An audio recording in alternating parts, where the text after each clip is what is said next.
to Virgo Potens. I invite you to give this video a like and to subscribe to my channel. YouTube has introduced a great feature called Super Thanks. If you enjoy this video, you can support my work or say thank you by clicking on the Super Thanks icon. It's similar to offering support through a super chat. From Prophecies and Revelations by St. Bridget of Sweden. Narrated by Tony Capobianco. The words of praise of the mother and the son to each other in the presence of the bride, and about how Christ is now regarded as shameful, dishonest, and despicable by people, and about the horrifying and eternal damnation of these people. Chapter 46. The Queen of Heaven spoke to her Son and said, Blessed be you, my God, who are without beginning and without end. You had the most noble and beautiful body. You were the most brave and virtuous man. You are the most worthy creature. The Son answered, The words proceeding from your mouth are sweet to me and delight my inmost heart like the sweetest drink. You are more sweet to me than any other creature in existence. For just as different faces can be seen in a mirror by a person, but none pleases him more than his own, so too, even though I love my saints, I love you with a special love, because I was born from your blessed flesh. You are like myrrh, whose fragrance ascended up to the divinity and led the divinity to your body. This same fragrance drew your body and soul up to God, where you now are with soul and body. Blessed be you, for the angels rejoice in your beauty, and all are saved by your virtue and power when they call on you with a sincere heart. All the demons tremble in your light and do not dare to stay in your splendor, for they always want to be in darkness. You gave praise to me for a threefold reason. For you said that I had the most noble body. Second, that I was the most brave man. And third, you said that I was the most worthy creature. These three things are only contradicted by those who have a body and a soul, that is, human beings. They say that I have a shameful body, and that I am the most despicable man and the lowliest of creatures. For what is more shameful than to tempt others to sin? For they claim that my body tempts to sin when they say that sin is not as abominable or displeasing to God as much as is said. They say that nothing exists unless God wants it to be so, and that nothing is created but by Him. Why should we not use the created things to our benefit? Our natural frailty demands it, and this is how everyone has lived before us and still do live. This is how people now speak about me and my manhood, in which I, the true God, appeared among men. For I advised them to abstain from sinning, and showed what a serious and grave matter it is. And this, they say, was shameful, as if I had advised them to do something useless and shameful.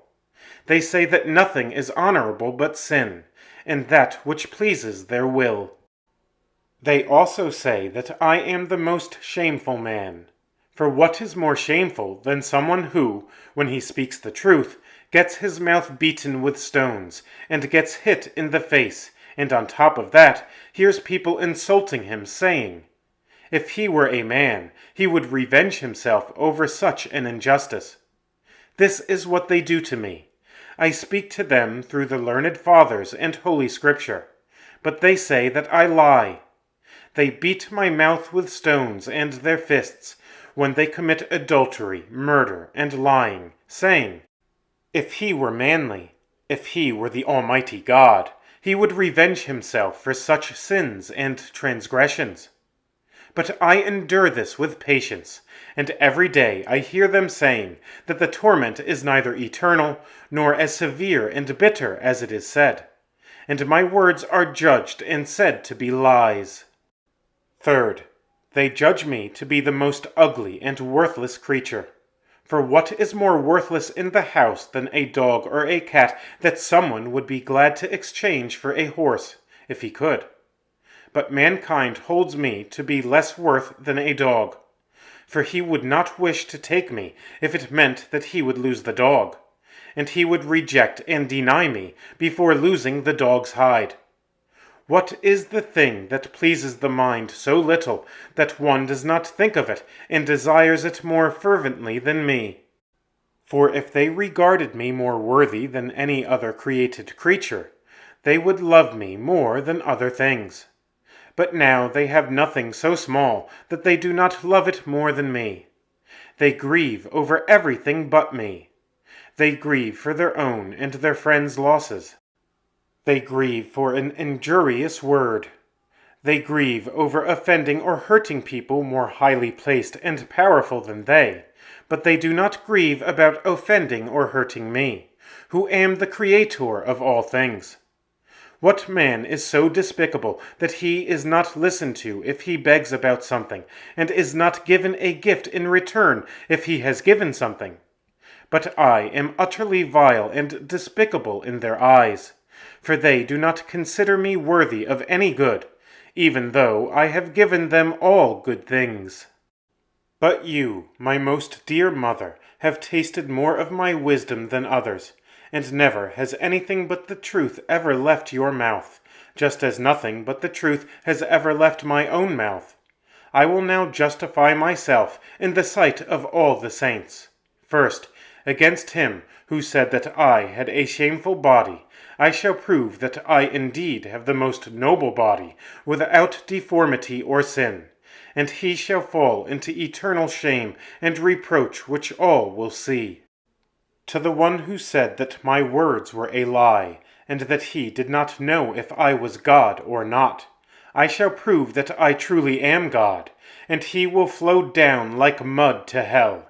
But the third, who regarded me as useless, I shall judge to eternal damnation, so that he will never see my glory and my joy. Thereafter he said to his bride, Stand firm in my service. You have come to a wall, as it were, in which you are enclosed, so that you cannot flee nor dig through its foundations. Endure this small tribulation willingly, and you will experience eternal rest in my arms. You know the will of the Father. You hear the words of the Son. You feel my Spirit, and you have delight and consolation in the conversation with my mother and my saints. Therefore, stand firm, or else you will come to feel my justice, by which you will be forced to do what I am now kindly urging you to do. Our Lord's words to his bride about the contempt of the new law, and about how that same law is now rejected and despised by the world, and about how bad priests are not God's priests, but God's betrayers, and about the punishment and damnation they receive. Chapter 47. I am the God who in ancient days was called the God of Abraham, the God of Isaac, and the God of Jacob. I am the God who gave the law to Moses.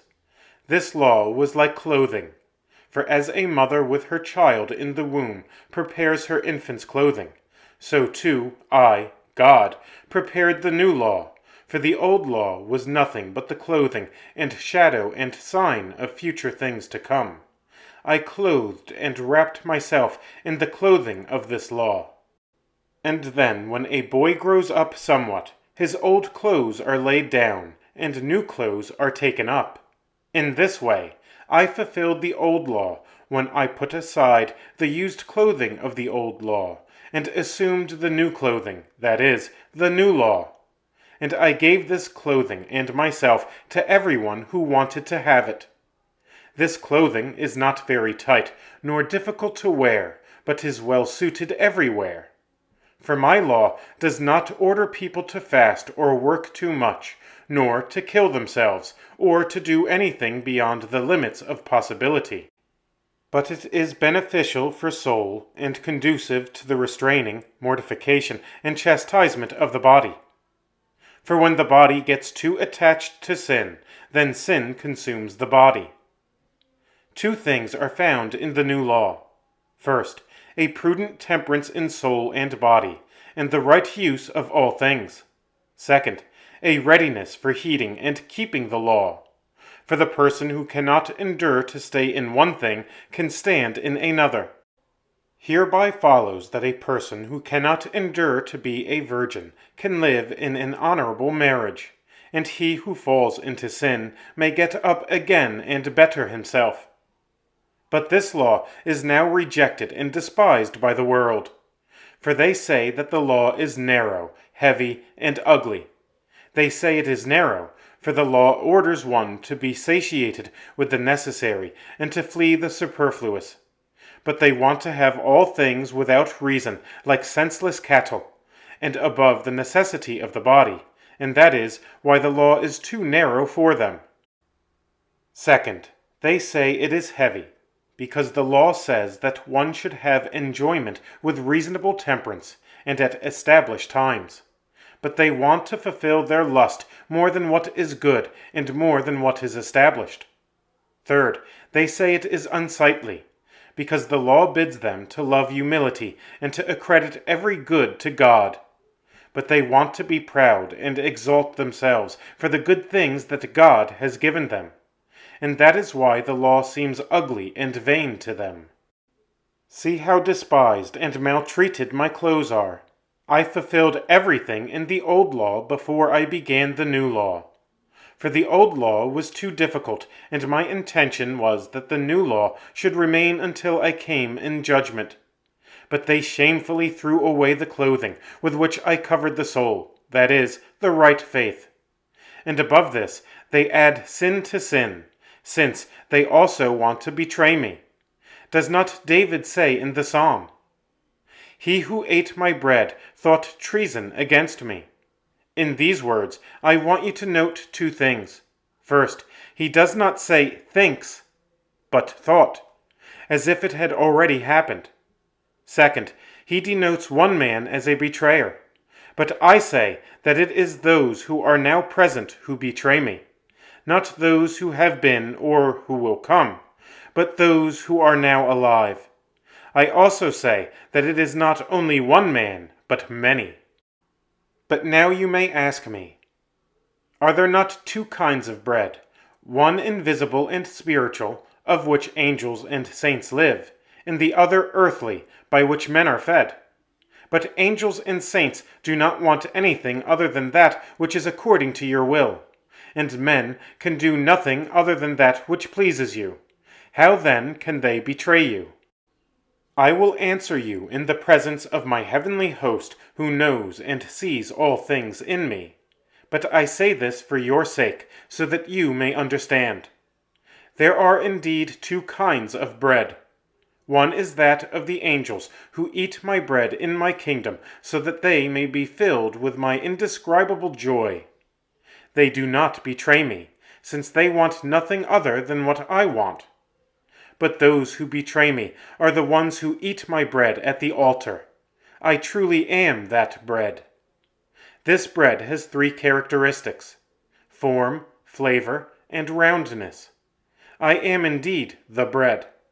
And like the bread, I have three things in me: flavor, form, and roundness. I have flavor, for just as all food is tasteless without bread, and gives no strength, so without me, everything that exists is tasteless, powerless, and vain. I have also the form of the bread, since I am of the earth. I was born of the Virgin Mother, and my mother is of Adam, and Adam is of the earth.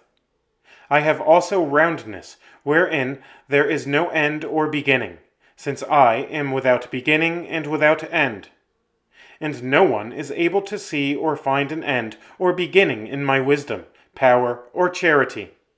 I am in all things, over all things, and outside of all things.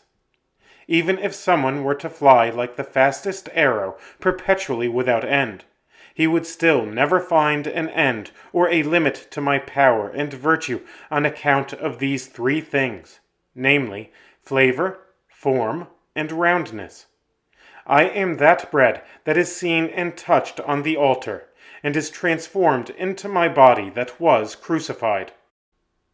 For just as a dry and easily inflammable piece of wood is quickly consumed if it is placed on the fire, and nothing remains of the wood, but all of it is fire, so when these words are said, "This is my body," that which before was bread instantly becomes my body, but is not inflamed by fire like wood, but by my divinity. That is why those who eat my bread betray me. What murder could be more unmanly and abhorrent than when someone kills himself? And what betrayal is worse than when two are joined by an indissoluble bond, and one betrays the other, as is the case of married people? But what does the man do in order to betray his wife? Indeed, he insincerely says to her, "Let us go to such and such a place, so I can fulfill my will with you." She goes with him in true simplicity, ready for her husband's every wish. But when he finds the proper time and place, he brings against her three means of betrayal. Either something so heavy that it kills her with one blow, or something so sharp that it cuts right through her intestines, or something to smother the spirit of life in her directly. Then, when she is dead, the betrayer thinks to himself, "Now I have done wrong. If my crime becomes known publicly, I will be judged to death." Therefore, he goes and lays his dead wife's body in some hidden place, so that his sin may not be revealed. This is what the priests who are my betrayers do to me.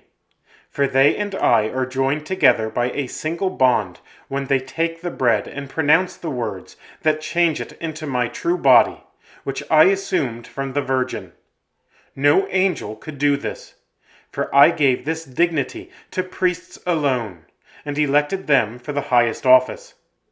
But now they act towards me like betrayers, for they show me a happy and kind face and lead me to a hidden place to betray me. These priests show me a happy face, and when they appear to be good and simple, they treacherously lead me to a hidden place when they approach the altar. There I am ready like a bride or bridegroom to do all of their will, but they betray me. First they lay something heavy over me with the divine office, which they say for me is heavy and burdensome to them. They would rather speak 100 words for the honor of the world than one for my honor. They would rather give 100 coins of gold for the glory of the world than 1 penny for my sake. They would rather work 100 times for their own benefit and that of the world than once for my honor. They press me down with this heavy burden, so that it is as though I am dead in their hearts. Second, they pierce me with a sharp blade that penetrates the intestines whenever the priest goes to the altar with the knowledge that he has sinned and repented, but yet is firmly resolved to sin again when his office is done, thinking thus to himself, "I truly repent of my sin, but I will not give up the woman with whom I have sinned, so that I may not be able to sin any longer with her." These priests pierce me with the sharpest blade. Third, they smother the spirit when they think inwardly to themselves in this way, "It is good and delightful to be with the world, and good to live in lust, and I cannot restrain myself. I will do my will in my youth. When I grow old, I will become restrained and better myself." And by this wretched thought, the spirit of life is smothered. But now you may ask how their hearts become so cold and tepid toward me, and everything good, so that they can never be warmed or rise again to my love. Just as ice cannot catch fire, even if it is laid on the fire, but only melts into water, so too, even if I give them my grace and they hear my words of admonishment, they cannot rise up to the warmth of life, but wither and fade away from everything good.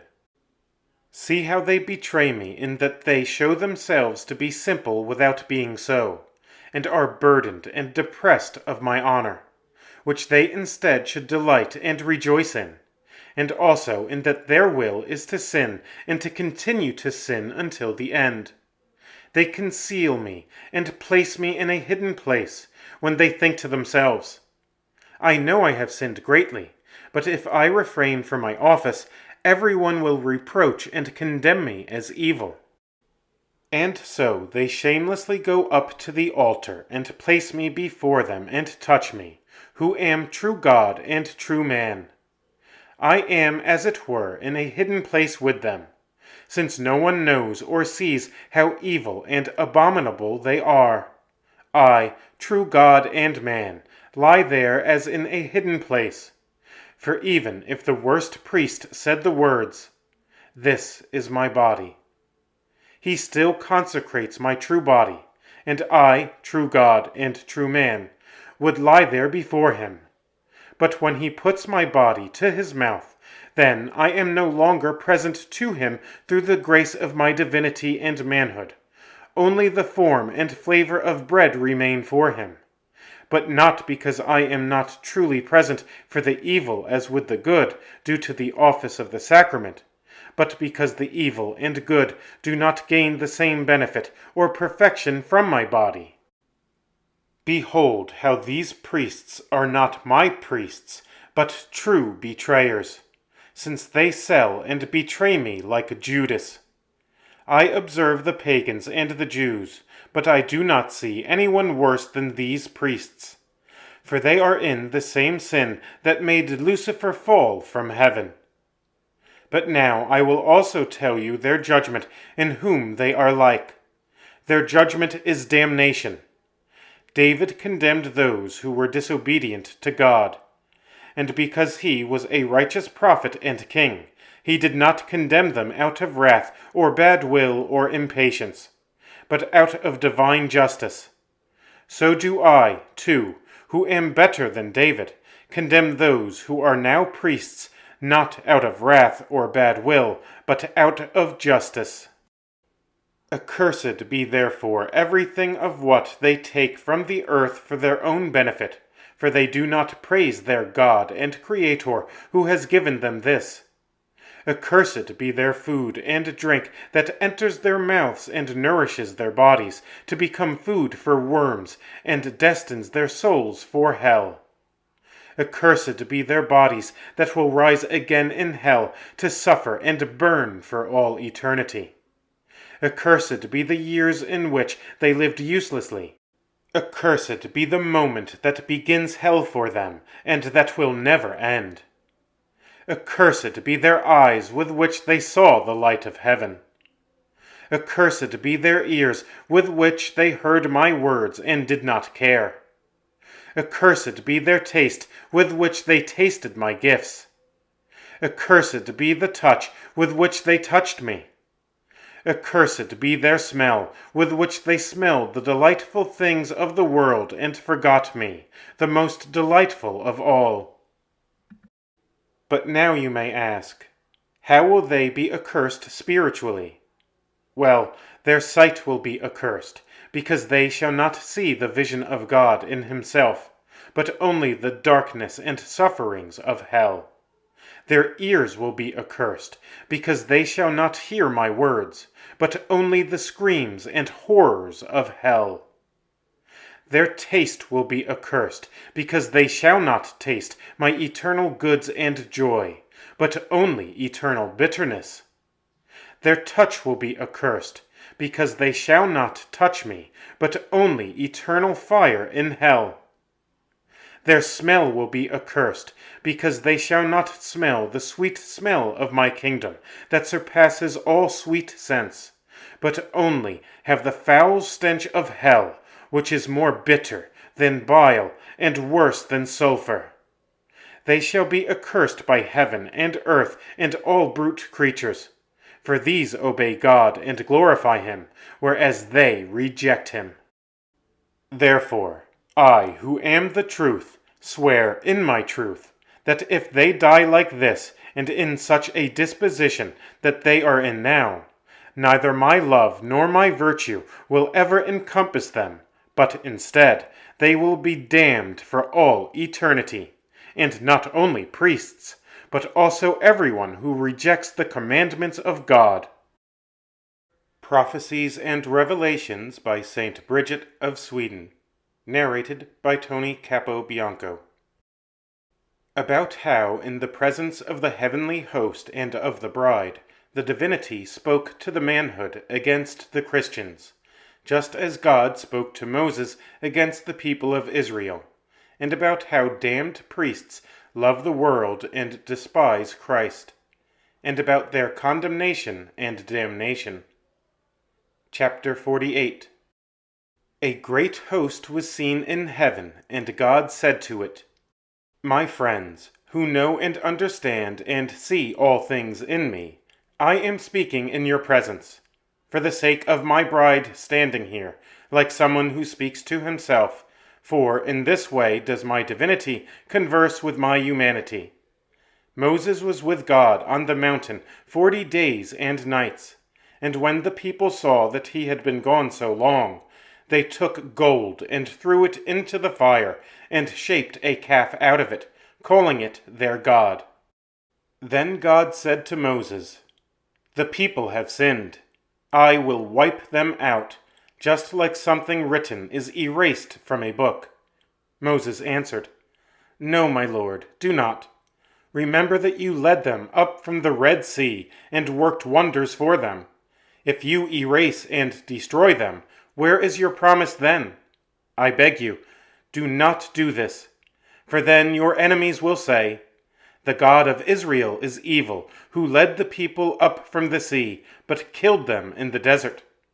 And God was appeased by these words. I am this Moses, figuratively speaking.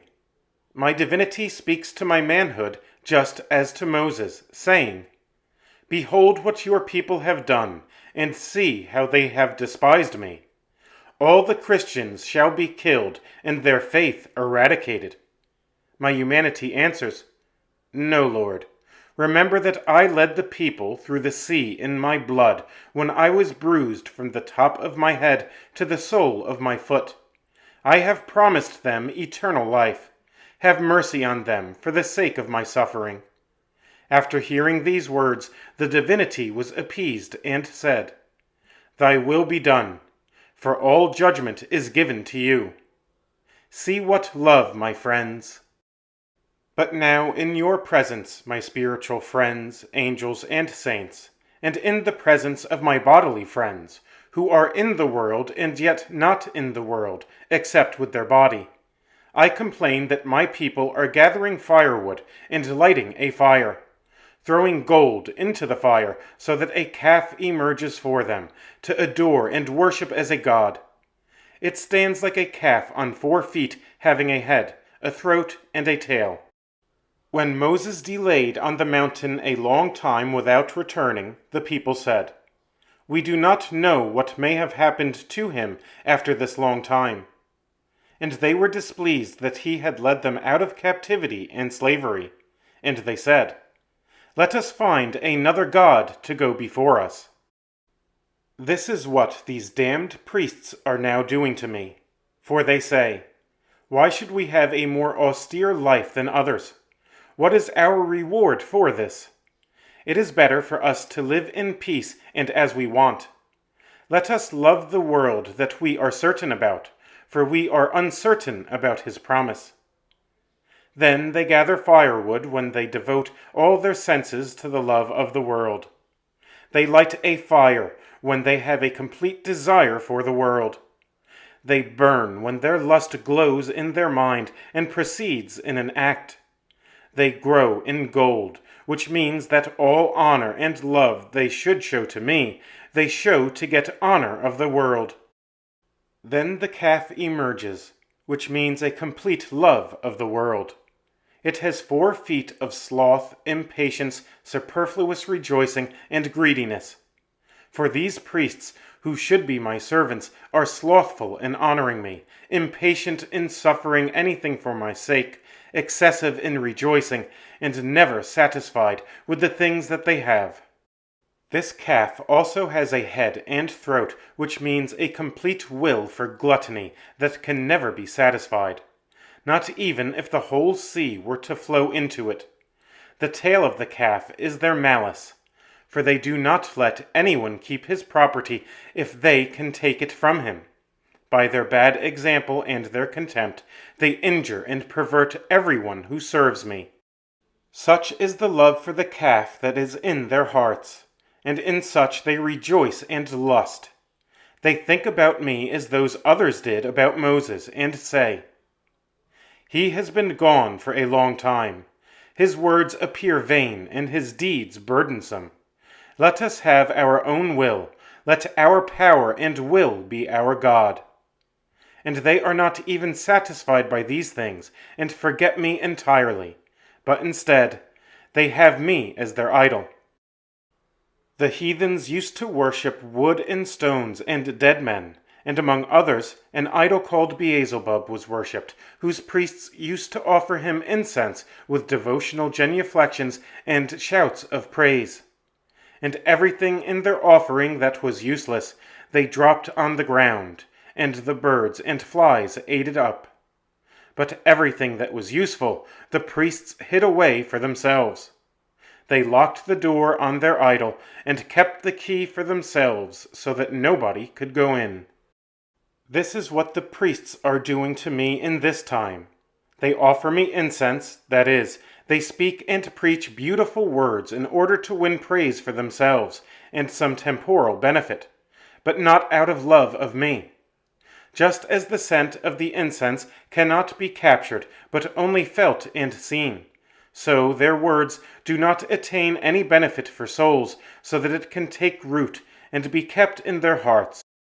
But they are only heard and seem to please for a short time. They offer me prayers, but not the kind that are pleasing to me. Like those who shouts praise with their mouths and are silent in their hearts, they stand next to me shouting with their mouths, while in their hearts and thoughts they wander around the world. But if they were speaking with a mighty or powerful man, then their hearts would follow their own speech and words, so that no one would be able to remark on them. But in my presence the priests are like men who are mentally deranged, for they say one thing with their mouths and have another in their hearts. No one who hears their words can be certain about their meaning. They bend their knees for me, that is, they promise me humility and obedience, but in truth their humility is as Lucifer's, and they are obedient to their own desires and not me. They also lock me in constantly and keep the key for themselves. They open up for me and praise me when they say, "Thy will be done on earth as it is in heaven." But then they lock me in again by fulfilling their own will, while my will is as an imprisoned and powerless man who can neither be seen nor heard. They keep the key for themselves when they, by their bad example, also lead astray others who want to do my will. And if they could, they would gladly forbid my will from being fulfilled and accomplished, except when it suits their own will. They also hide anything in the offering that is necessary and useful to them. That is, they demand all their honor and privileges, but the human body who falls to the ground and dies, and for which they should offer the best sacrifice, him they consider as useless, and leave the body to the flies, that is, to the worms on the ground. They do not care or bother about their obligation for the salvation of souls. But what was said to Moses? "Kill those who made this idol." And some were killed, but not all. In the same way, my words will now come and kill them, some in body and soul, and by eternal damnation, others unto life, so that they should convert and live, others through a fast death, for these priests are altogether abhorrent to me. But what shall I liken them to? They are indeed like the fruit of the thorn bush, which is beautiful and red on the outside, but inside is full of impurity and stinging thorns. In the same way, these come to me as men who are red with love, and they seem to be pure to men, but inside they are full of all filth. If this fruit is laid in the earth, other thorn bushes grow up from it. In the same way, these hide their sin and malice in their heart as in the earth, and they become so rooted in evil that they do not even blush to appear in public and boast about their sin. Hence, other men not only find a reason to sin, but also become deeply wounded in their souls, thinking thus to themselves, "If priests do this, it is even more permitted for us to do it." And they are not only like the fruit of the thorn bush, but also the thorns, for they disdain to be moved by reproach and admonition, and they consider no one to be as wise as them, and think that they can do everything they want. Therefore, I swear by my divinity and manhood, in the hearing of all the angels, that I shall break down the door that they have closed on my will, and my will shall be fulfilled, and their will shall be annihilated and locked in eternal torment and anguish. For as it was once said, I shall begin my judgment with the priests, and at my altar. The words of Christ to his bride about how Christ is likened to Moses in a figurative way, leading the people out of Egypt, and about how the damnable priests whom he chose in the place of the prophets as his most beloved friends now cry, "Depart from us." Chapter 49. The Son of God spoke. Earlier I likened myself to Moses in a figurative way. When he led the people out, the water stood like a wall to the right and to the left. I am in truth this Moses, figuratively speaking, who led my Christian people out, that is, I opened heaven for them and showed them the way. But now I have chosen other friends for myself, more loved and intimate than the prophets, namely, my priests, who do not only hear my words and see, when they see me myself, but also touch me with their hands, which none of the prophets or angels could do.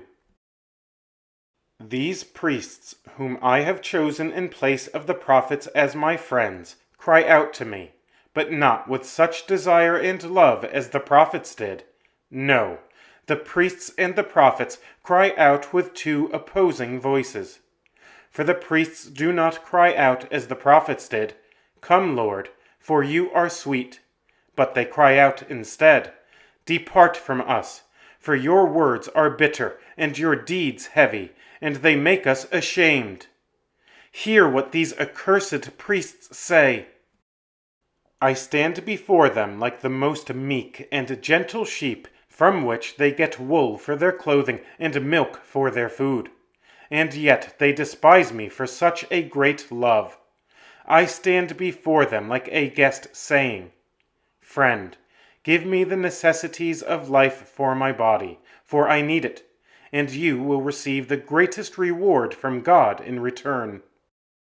But even though I appeared with the simplicity of a sheep, they drive me away as a wolf lying in wait for the master's sheep. They do not want to show me any hospitality, and refuse to take me into their house, but instead they affront me like a traitor, unworthy of receiving hospitality from them. But what will the guest do when he has been rejected? Should he not bring out arms against the master of the house who drove him away? By no means, for this would not be just, since the owner can deny or give his belongings to whomever he wants. But then what shall the guest do? He should indeed say to the one who drove him away, "My friend, since you do not want to take me into your house, I will go to another who will show mercy to me." And when he comes to another, he hears him saying, "You are welcome, my lord. All that I have is yours. You shall now be the lord, and I want to be your servant and guest." Those are the kind of lodgings I am pleased to stay in, where I hear such a voice. I am indeed like a guest driven away by men. But even though I can enter any place by my power, still, on account of justice, I do not, but I only enter to those who receive me with a good will as their true lord, not as a guest, and entrust all their will into my hands. From Prophecies and Revelations by St. Bridget of Sweden. Chapter 50. The Mother of God spoke to her Son and said, Blessed be your name, my Son, without end, and blessed be your divinity, that is without beginning and without end. In your divinity there are three wonderful things, namely, power, wisdom, and virtue. Your power is like the most violently burning fire, before which everything that is solid and strong is reckoned as dry straw in a fire. Your wisdom is like the ocean that can never be emptied because of its greatness and vastness, and which, when it rises and flows over, covers valleys and mountains. Neither can your wisdom be comprehended nor fathomed about how wisely you created mankind and placed him over all your creation. How wisely you arranged the birds in the air, the animals on the earth, and the fishes in the sea, giving to each one its own time and order. How marvelously you give life to everything and take it away. How wisely you give wisdom to the unwise, and take it away from the proud. Your virtue is like the light of the sun, which shines in the sky and fills the earth with its light. Likewise, your virtue satisfies high and low, and fills all things. Therefore, blessed be you, my Son, for you are my God and my Lord. The Son answered, My most dear Mother, your words are sweet to me, for they come from your soul. You are like the dawn that breaks forth with clarity.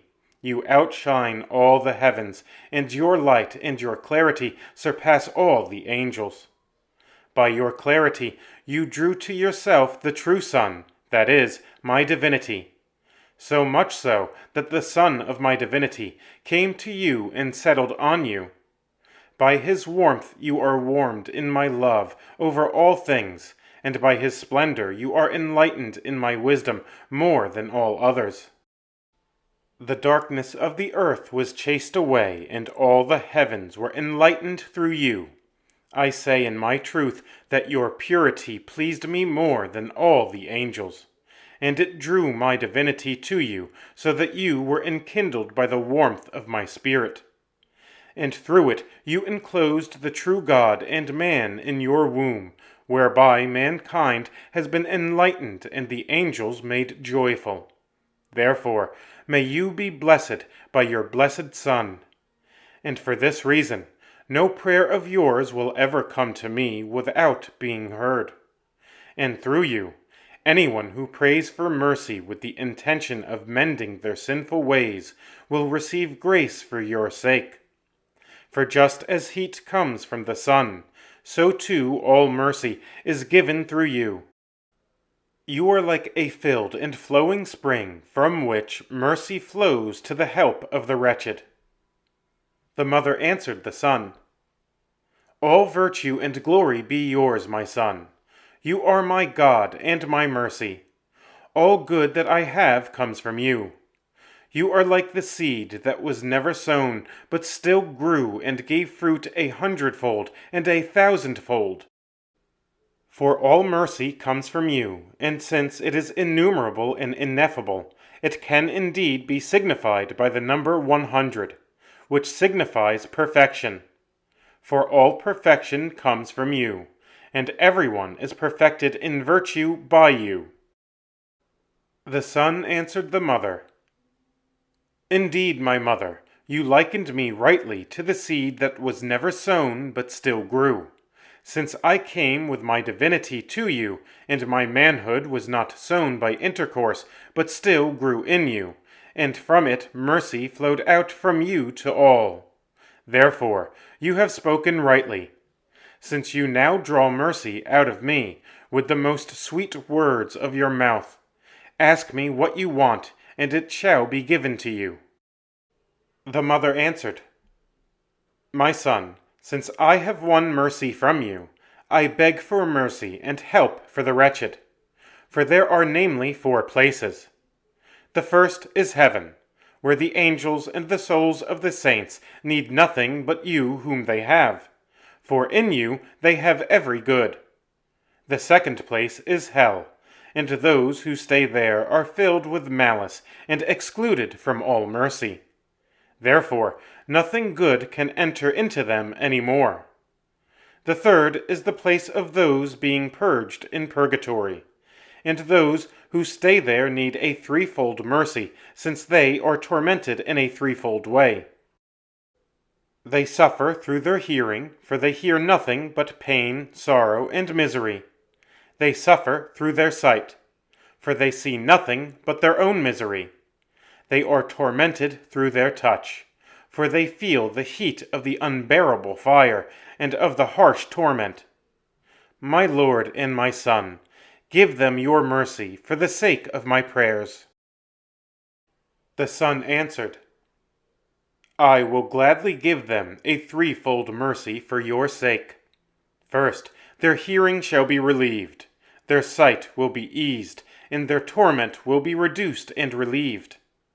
And all those who are in the greatest and most severe torment of the fires of purgatory shall from this moment come to the middle torment. Those who are in the middle torment shall come to the lightest, and those who are in the lightest torment shall come home to rest. The mother answered, Praise and honor to you, my Lord. And she immediately said to her son, My beloved son, the fourth place is the world, and its inhabitants are in need of three things.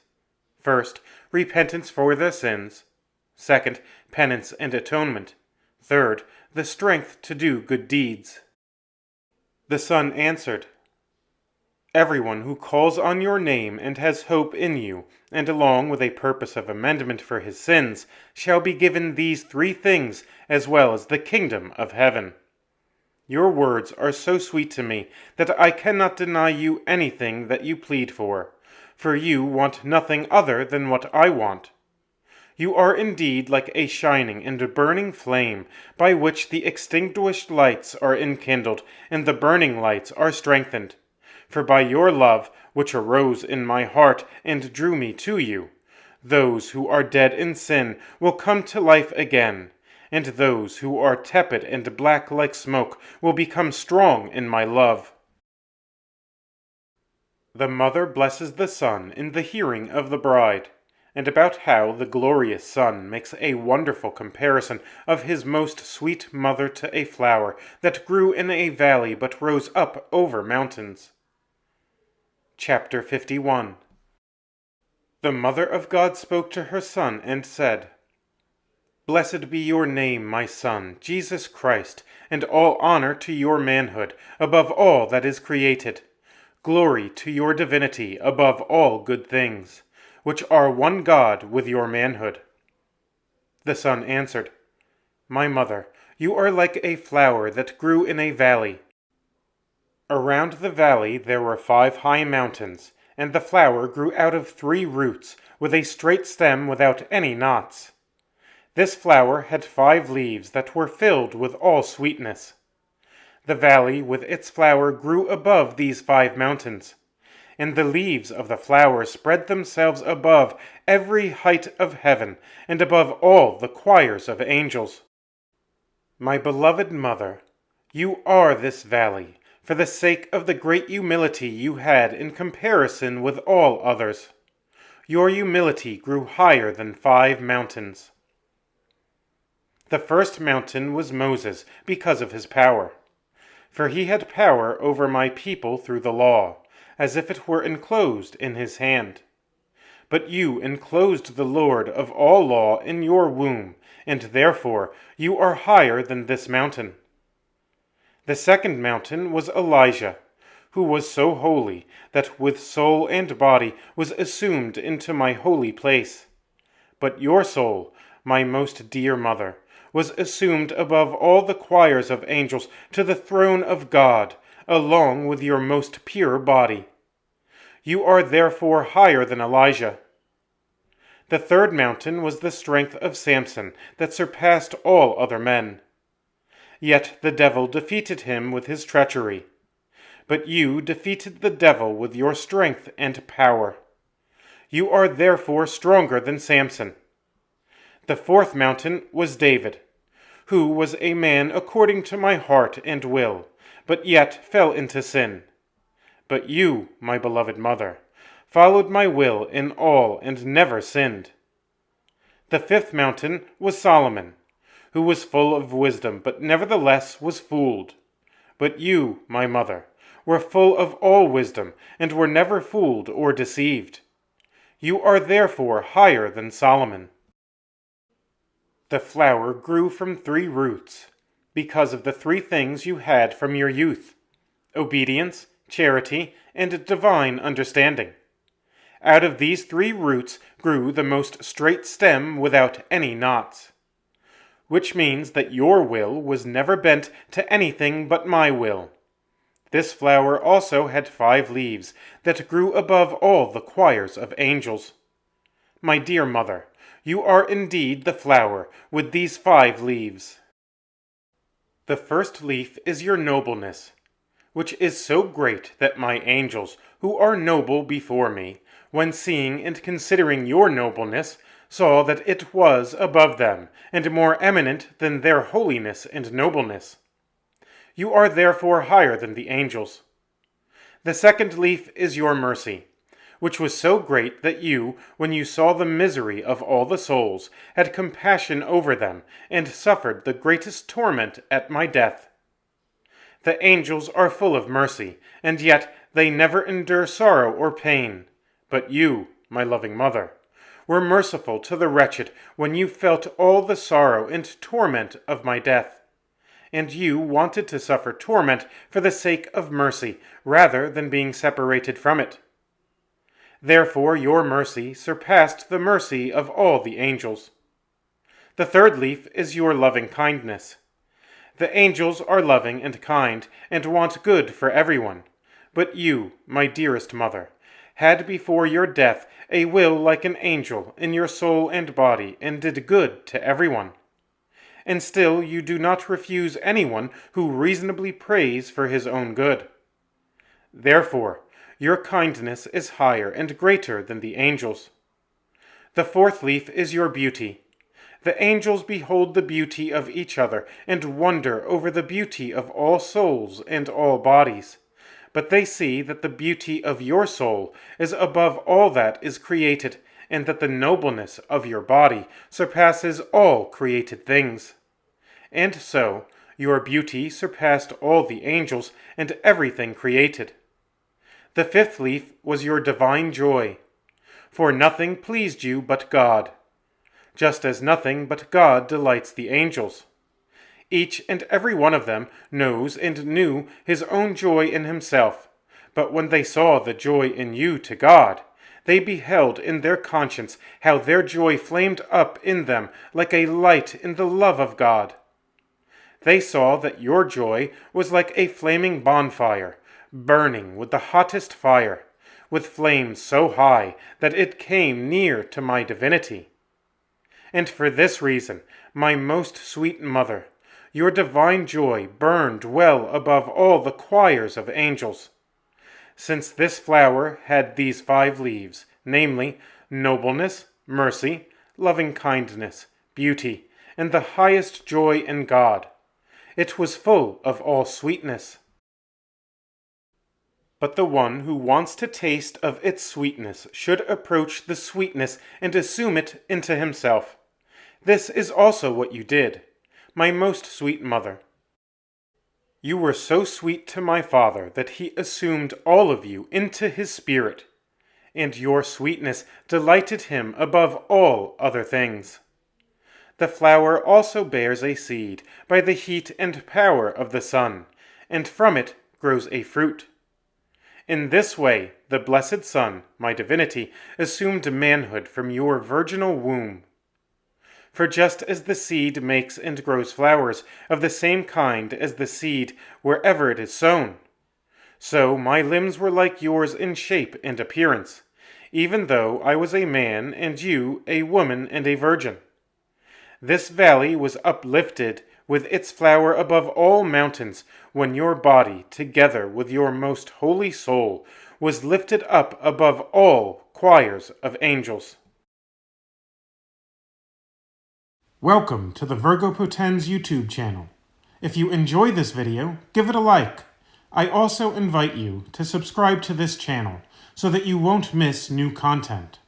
Please prayerfully consider supporting my work by becoming a patron of Virgo Potens on Patreon and/or by buying one of my books. My ebooks are available on Amazon as well as on the Apple Bookstore. For those who prefer a physical copy rather than an ebook, my book, Spiritual Warfare, Know Thy Enemy, is also available as a paperback on Amazon. If you are interested in making a one-time contribution, I suggest that you do so by simply buying one of my books. I am thankful for your support. Links to Patreon and to my books will be posted in the comments section of this video. The continuation of this work isn't possible without you. Lastly, and most importantly, please pray for me. May the Virgin Most Powerful guide and protect you.